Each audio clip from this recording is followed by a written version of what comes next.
El territorio de lo que actualmente es China estuvo controlado por dinastías durante casi 2000 años. Durante ese tiempo el emperador fue una autoridad casi sagrada, y China se mantuvo bajo una serie de tradiciones que hicieron de ese país un tesoro inalcanzable, complejo, pero muy deseado. Todo eso llegó a su fin en 1912, cuando el último emperador chino, Puyi, abdicó la corona. De esa forma la dinastía Qing llegaba a su fin. A continuación les voy a platicar de forma un poco más desglosada cómo y por qué esta monarquía llegó al final, después de lo cual les voy a presentar los descendientes actuales y algunos candidatos al inexistente trono. Ubiquémonos a inicios del siglo XIX. Para entonces la población china había aumentado considerablemente. No había suficientes tierras de cultivo, empleos, ni funcionarios para administrar a las personas.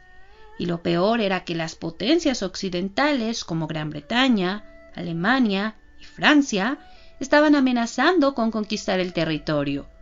China había estado comerciando seda, porcelana y té durante varios siglos, sobre todo con el Imperio Británico. Pero China seguía prácticamente cerrada.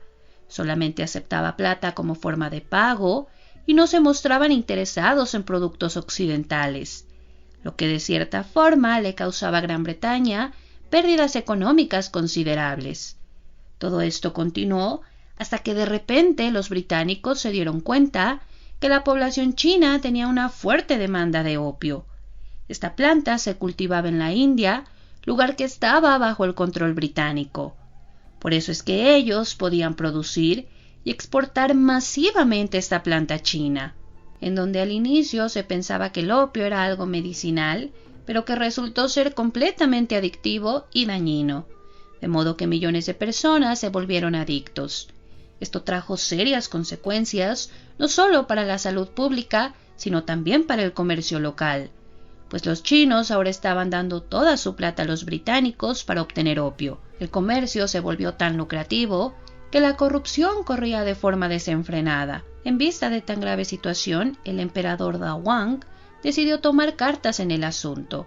Prohibió la venta del opio en 1839 y uno de sus funcionarios inclusive intentó entablar comunicación con la reina Victoria, recordándole que en el Reino Unido el consumo de opio estaba controlado, mientras que ellos lucraban en China con este producto.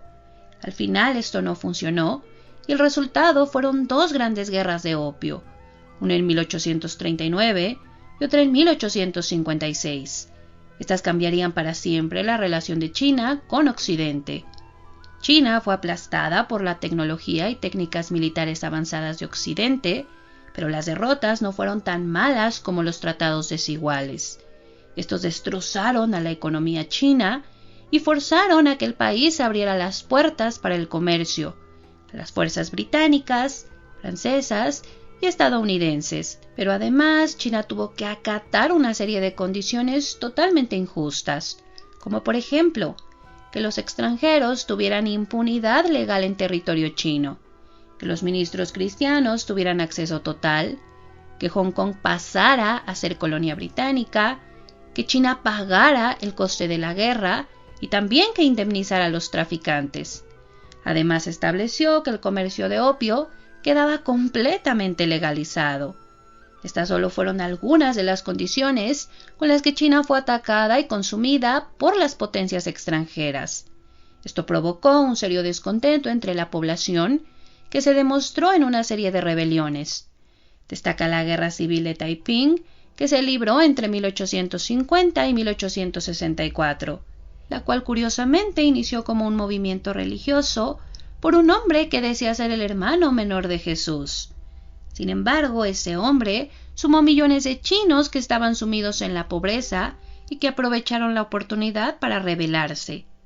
Durante esta rebelión, millones de personas murieron, mientras que la dinastía Qing luchaba brutalmente por mantener el control del gobierno. Pero los manifestantes fueron tan hábiles que la dinastía tuvo que invitar a los líderes provinciales para que llevaran sus propios ejércitos independientemente del ejército imperial.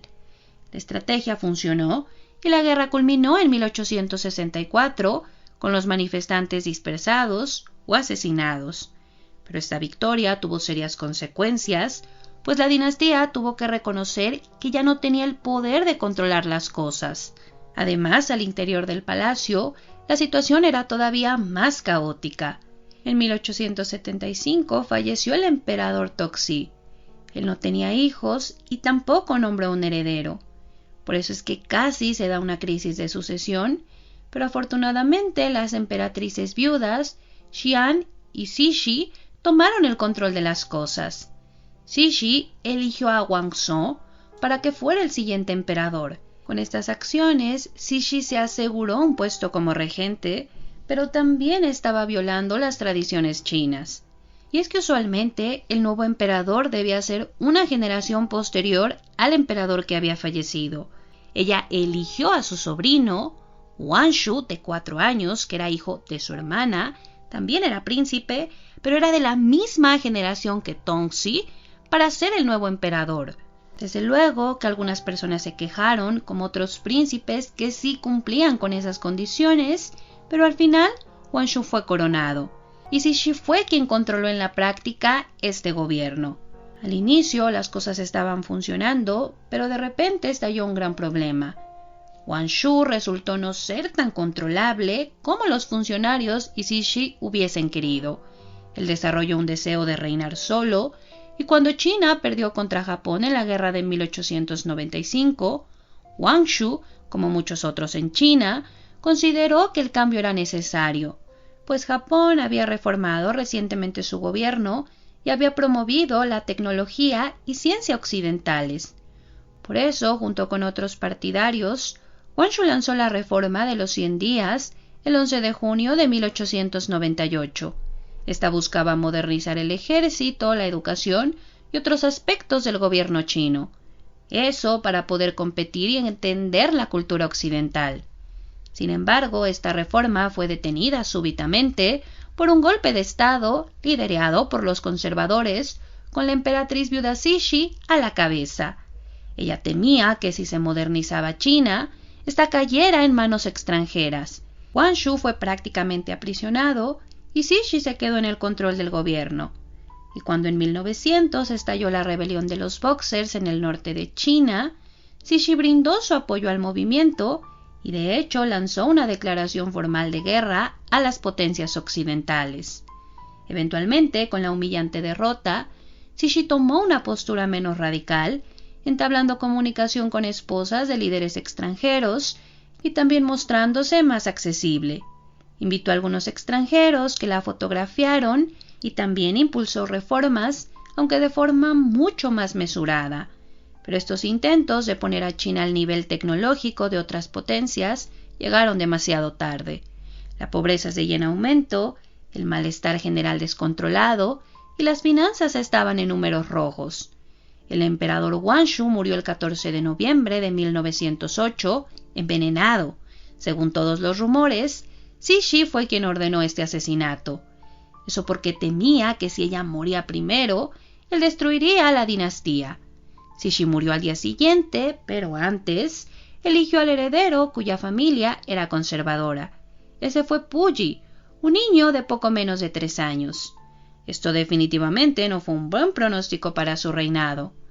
Además de todo, se había descubierto que eunucos robaban, funcionarios del palacio eran corruptos y todo tipo de irregularidades.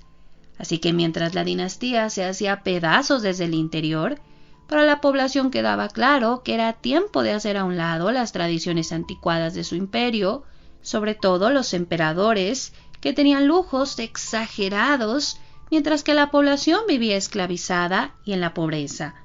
En octubre de 1911, la dinastía enfrentó un golpe fulminante. En el espacio de unas pocas semanas, estallaron levantamientos pequeños por la venta de derechos ferroviarios extranjeros. Estos levantamientos pronto se volvieron nacionales y ciudad tras ciudad, provincia tras provincia, se fue declarando la independencia de la dinastía. La lealtad se había roto y en ese punto a casi nadie le importaba tener un emperador. No veía ningún beneficio y se rehusaron a seguir con ese sistema. Así llegó la revolución Xinhai y el 1 de enero de 1912 se proclamó la República de China. El 12 de febrero, el emperador Puyi abdicó sus derechos al trono, marcando así el final de la dinastía Qing y de la monarquía en China. Aunque durante y después de la revolución hubo varios intentos por revivir la monarquía, incluyendo el conocido como Estado títere japonés, Manchukuo, que se estableció en el noreste de China en 1932. Este régimen posteriormente se convirtió en monarquía con Puyi como emperador en 1934.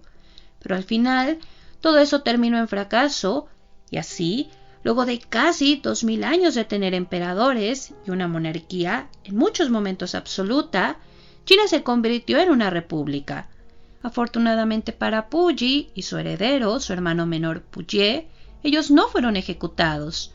Fueron arrestados durante casi 10 años y reeducados. Tuvieron trabajos y vidas comunes y pudieron continuar con su vida. Actualmente no hay un reclamo oficial por los derechos ni por nada que tenga que ver con la monarquía china. Sin embargo, yo les voy a platicar a algunos descendientes y quién es el jefe de la antigua casa que reinara China. Ahora sí, pasemos al árbol genealógico. Ubiquémonos en Puyi. Él tuvo por lo menos 5 consortes, incluyendo su última esposa con quien se casó ya siendo un ciudadano común, pero con ninguna mujer tuvo hijos. Por eso su heredero se consideró que era su hermano menor, Puyi. Él estuvo casado con Hirosaga y ella era una mujer japonesa a quien le impusieron para que se casara y ella estaba conectada con la realeza japonesa. Ellos tuvieron descendencia, pero solo fueron 2 niñas y ninguna fue considerada como heredera potencial porque generalmente en China no se aceptaba que las mujeres heredaran el trono. Aún así les voy a platicar un poco de ellas. La mayor fue Weixing. Ella murió trágicamente a los 19 años en 1957, en lo que la policía catalogó como homicidio-suicidio, junto con su novio Okobu de 20 años. Se rumoreó en ese momento que ellos deseaban estar juntos, pero los padres de Weixing no estaban de acuerdo porque Okobu era plebeyo, aunque provenía de una familia adinerada. Por eso es que tomaron la decisión de morir juntos. Y hay que aclarar que en Japón se creía que los amantes que se suicidaban juntos podían estar en el cielo unidos. Sin embargo, esta versión nunca fue confirmada y la familia nunca declaró al respecto. Todo lo que se sabe es que los jóvenes fueron encontrados en el monte Amagi en 1957 y ambos estaban muertos. Ahora pasemos con la hija menor de Puyi y esa es Husheng. Ella continúa con esta línea de descendencia y está casada con un ciudadano japonés, junto a quien tiene 5 hijos. Ella actualmente tiene 81 años y es una figura reconocida por algunos como emperatriz, otros la llaman princesa, aunque estos títulos no tienen validez. Ella ha dado conferencias promoviendo la amistad internacional entre China y Japón. También habla de su legado cultural y familiar, sobre todo la unión familiar que ellos tuvieron y la felicidad, a pesar de que el matrimonio de sus padres fue arreglado y de que su padre estuvo en prisión. También ha concedido algunas entrevistas y en el año 2015 apoyó a la Universidad Kansai de Japón para que hicieran una exposición en donde se exhibieron algunas cosas de Puyi y desde luego que ella donó algunas como las que denominó cartas de amor.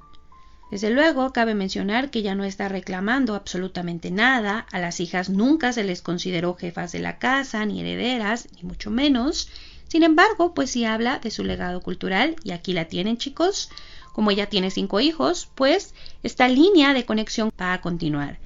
Ahora, pasemos al siguiente que sí fue considerado heredero y que sí podemos considerar un candidato.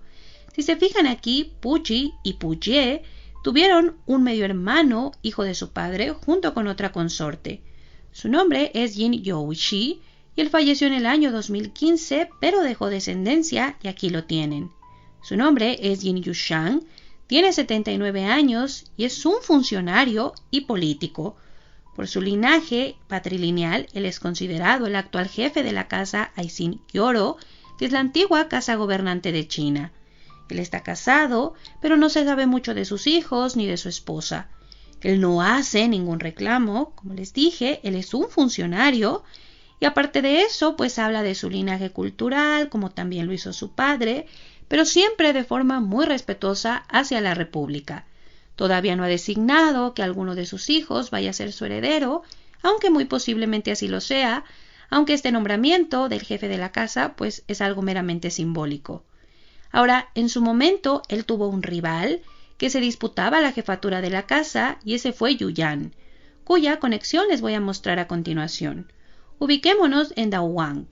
Él fue un emperador que murió en el año 1850. Uno de sus hijos menores, Yikong, nos va a llevar hasta Yuyan. Aquí les voy mostrando la conexión, vamos siguiéndolo. Él en varias ocasiones declaró que fue designado por Puyi como su heredero al trono, y esto era algo que sí se podía hacer, chicos, era algo totalmente legal. Por eso es que él mantuvo el reclamo, aunque nunca fue oficialmente reconocido, porque además cuando él dice que Puyi hace esas declaraciones, pues ya ni siquiera existía la monarquía. Y además, él ya falleció. Tiene un hijo de nombre Xian de 78 años, pero él no ha hecho reclamos, no ha aparecido ante el público, ni mucho menos, aunque no sabemos si en algún futuro él lo haga o tal vez uno de sus nietos u otro descendiente. Lo importante es notar que esta línea sigue con la descendencia. Y pues esos son los candidatos de los que les puedo platicar, chicos. De cierta forma, todos los chinos, o la gran mayoría, descienden de emperadores, por más antiguos que sean, porque al tener ellos muchas esposas, también a veces tenían muchos hijos, mucha descendencia, así que es una cuestión de números. Pero en este caso yo les presento los candidatos que están conectados a los últimos emperadores y que también han salido un poco a la luz pública por alguna razón, porque muchos miembros de la dinastía Qing, cuando se dan todas estas transiciones complejas, pues se asimilaron a la población, incluso cambiaron su apellido, no hablan mucho al respecto. En general, pues ninguno está reclamando absolutamente nada, y eso también tiene que ver con el hecho de que en China la monarquía no tiene un apoyo deslumbrante, más bien es todo lo contrario, se ve de forma bastante negativa. Se hacen series, hacen películas, hay un interés por la ropa, por la cultura de la dinastía Qing, pero solamente como eso, chicos, como una cuestión cultural. Realmente la población china está muy en contra de todo lo que representaba el emperador, porque la gran parte de la población estaba prácticamente esclavizada, mientras que el emperador era visto como una deidad. Así que ellos no están para nada a favor de ese concepto, no lo ven bien. También hay que tener en cuenta que durante la época de Mao Zedong, muchas cosas que tenían que ver con la monarquía, incluso mujeres que estuvieron casadas con algún emperador o príncipe, pues fueron objeto de algunos ataques, así que también por eso como que no hablan mucho al respecto. Y realmente ningún descendiente se queja ni se ha quejado de la república. De hecho, chicos, incluso Puyi, que fue el último emperador, en sus memorias, una de las cosas que platica es que él intentó escapar de la ciudad prohibida en varias ocasiones. Y habla, ¿no? Incluso también de su crueldad, de cómo él castigaba muy feo a los eunucos, de cómo era muy cruel, porque le explica que a él lo trataban como si fuera un dios, que nadie lo podía castigar, nadie lo podía educar. También explica la falta de libertad. Una de sus esposas se hizo muy adicta al opio, precisamente por tan complejas que eran las tradiciones dentro del palacio. O sea, sí era una situación muy, muy complicada, chicos. Otros emperadores también atravesaron por diferentes tipos de crisis. Les digo que algunos inclusive fueron prácticamente encerrados. Así es que, pues, sí fue una situación muy compleja.